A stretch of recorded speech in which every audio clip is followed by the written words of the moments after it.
इस संडे को देश में सुपरटेक के नोएडा में बने ट्विन टावर जोरदार ट्रेंड कर रहे थे। हर सोशल मीडिया प्लेटफॉर्म पर इस बिल्डिंग के तमाम फोटोज और वीडियोस हर एंगल से शेयर किए जा रहे थे।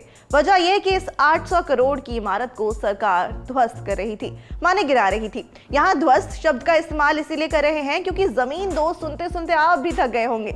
बिल्डिंग गिर गई, लेकिन एक सवाल रह गया, कौन है ये लोग, कहां से आते हैं जो इतनी बड़ी बिल्डिंग को चुटकियों में गिरा कर चले गए। सुपरटेक की बिल्डिंग गिराने का जिम्मा मुंबई की कंपनी एडवाइस इंजीनियरिंग का था। एडवाइस ने साउथ अफ्रीका से डिमोलिशन एक्सपर्ट्स को भी इस टीम में शामिल किया था। इसके साथ ही ये डिमोलिशन CSIR की CBRI यानी कि सेंट्रल बिल्डिंग रिसर्च इंस्टीट्यूट की निगरानी में हुआ। CBRI का जिम्मा देश भर में कंस्ट्रक्शन, इमारतों और हाउसिंग से जुड़े मुद्दों पर साइंटिफिक टेक रखते हुए देश के हाउसिंग और कंस्ट्रक्शन सेक्टर में ग्रोथ और डेवलपमेंट को प्रमोट करना है। वापस सुपरटेक पर आते हैं। सोचिए कि जब किसी इमारत का डिस्ट्रक्शन लोगों को इतना फैसिनेट कर सकता है तो उसके कंस्ट्रक्शन की, उसके बनने की कहानी कितनी मजेदार होगी। देश और दुनिया में ऐसी कई इमारतें हैं जो गजब ढा रही हैं, और ये तो आप जानते ही हैं कि इन इमारतों को बनाने का जिम्मा सिविल इंजीनियर्स का होता है। पर क्या आप ये जानते हैं कि सिविल इंजीनियर बनने के लिए क्या करना पड़ता है? नहीं, कोई गम नहीं, हम बताते हैं। नमस्ते, हेलो, गुड इवनिंग, मैं हूं मानसी और रंगरूट शो का एक और एपिसोड आ गया है, जहां आज बात करेंगे सिविल इंजीनियरिंग की पढ़ाई, बेस्ट कॉलेजेस और करियर स्कोप पर।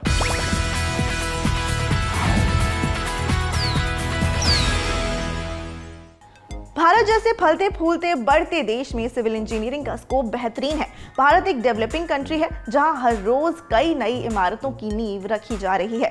कई शहरों में मेट्रो का काम जारी है तो किसी में बड़ा सा मॉल बन रहा है। लोग अपने सपनों का घर बना रहे हैं और बिल्डर्स हजारों और लोगों के सपनों का घर। और केंद्र और प्रदेश की सरकारें भी लगातार डेवलपमेंट को प्रमोट कर रही हैं। Roads, highway, dam, bridge, skyscrapers, mall, metro, hotel, office, treatment plants और जाने क्या क्या बन रहा है। तो मतलब सिविल इंजीनियरिंग में स्कोप तो तगड़ा है गुरु। इसमें आपके पास प्राइवेट के साथ साथ सरकारी नौकरी का भी ऑप्शन है। सिविल इंजीनियरिंग को इंजीनियरिंग की सबसे पुरानी ब्रांच में से एक माना जाता है, तभी इसे मदर ऑफ इंजीनियरिंग भी कहते हैं। सबसे पहले सिविल इंजीनियरिंग की पढ़ाई पर बात करते हैं। इंजीनियरिंग के हर ब्रांच की तरह ही सिविल इंजीनियरिंग के लिए भी आपको 4 साल की बीटेक की डिग्री करना पड़ती है। ये एक अंडर ग्रेजुएट कोर्स है जिसमें एडमिशन के लिए ये जरूरी है कि छात्र ने 12वीं मैथ्स, फिजिक्स और केमिस्ट्री के साथ पास की हो। इसके बाद AIEEE, IIT JEE, बिटसैट जैसे कई सारे एग्जाम्स हैं जो देश के अलग अलग इंजीनियरिंग कॉलेजेस में एडमिशन के लिए आपको देने होंगे। इसमें कई सारे नेशनल और स्टेट लेवल के भी एग्जाम्स हैं। इंडिया टुडे MDRA सर्वे के मुताबिक इंजीनियरिंग के लिए बेस्ट सरकारी कॉलेज की बात करें तो IIT Delhi, IIT Bombay, IIT Roorkee, IIT Kharagpur, IIT Kanpur सबसे बेस्ट है। वहीं देश भर में IIT मद्रास को भी इंजीनियरिंग की पढ़ाई के लिए शीर्ष माना जाता है। वहीं प्राइवेट इंजीनियरिंग कॉलेजेस में सबसे ऊपर बिट्स पिलानी है। इसके अलावा IIIT Hyderabad, BIT Mesra, MIT Manipal और BMS बैंगलोर देश के टॉप प्राइवेट इंजीनियरिंग कॉलेजेस हैं। इंडिया टुडे MDRA सर्वे में अलग अलग फील्ड के टॉप 10 कॉलेजेस की लिस्ट पर वीडियो आपको ललन टॉप के नए चैनल रंगरूट यानी कि यहाँ मिल जाएंगे। इंजीनियरिंग के बेस्ट कॉलेजेस की लिस्ट इस वीडियो की डिस्क्रिप्शन में खास आपके लिए डाल दी गई है। और बताइए, आगे बढ़ते हैं। कई सारे कॉलेजेस ऐसे भी हैं जो 10th के बाद ही सिविल इंजीनियरिंग में डिप्लोमा का कोर्स कराते हैं। ये 3 साल का कोर्स होता है। शर्त यह है कि छात्र ने 10th क्लास कम से कम 50% मार्क्स के साथ पास की होनी चाहिए। Delhi CET, AP JEE, Punjab PET जैसे एग्जाम्स आप दे सकते हैं। डिप्लोमा करने के बाद अगर छात्र को बीटेक करना है तो उसे सीधे लैटरल एंट्री के जरिए बीटेक के सेकेंड ईयर में भी एडमिशन मिल सकता है। बीटेक के बाद सिविल इंजीनियरिंग में आप MTech, MBA और PhD जैसे कोर्सेज भी कर सकते हैं। सुपरटेक के ट्विन टावर डिमोलिशन को मॉनिटर करने वाली CBRI भी सिविल इंजीनियरिंग करने के बाद PhD और MTech के कोर्स ऑफर करती है। सिविल इंजीनियरिंग में आप स्पेशलाइजेशन भी कर सकते हैं, बल्कि ज्यादातर लोग ये करते ही हैं क्योंकि बिल्डिंग से लेकर डैम या फिर ब्रिज सब कुछ बनाने की ज्योमेट्री एक दूसरे से काफी अलग होती है, इसलिए स्पेशलाइजेशन जरूरी है। आप construction engineering, coastal and ocean engineering, Jio technical engineering, fire protection engineering, structural engineering, bridge engineering, irrigation engineering, land development, materials engineering, transportation engineering, hydraulic engineering, water resources engineering और एनवायरमेंटल इंजीनियरिंग जैसे क्षेत्रों में specialisation course कर महारत हासिल कर सकते हैं।